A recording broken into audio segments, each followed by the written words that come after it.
wanda a baya waɗansu daga cikin members sun suka dan ba mu gudunmuwa da kuma goyon baya, wanda alhamdulillah mun ji daɗi.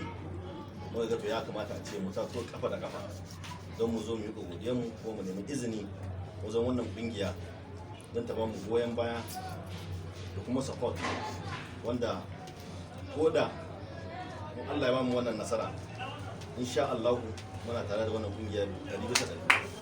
Sannan duk wata gudunmuwa da wannan kungiya take bukata in dai aka bi ta bangare na insha Allah daidai gwargwado zan gwargwada, zan iya kace kokari na.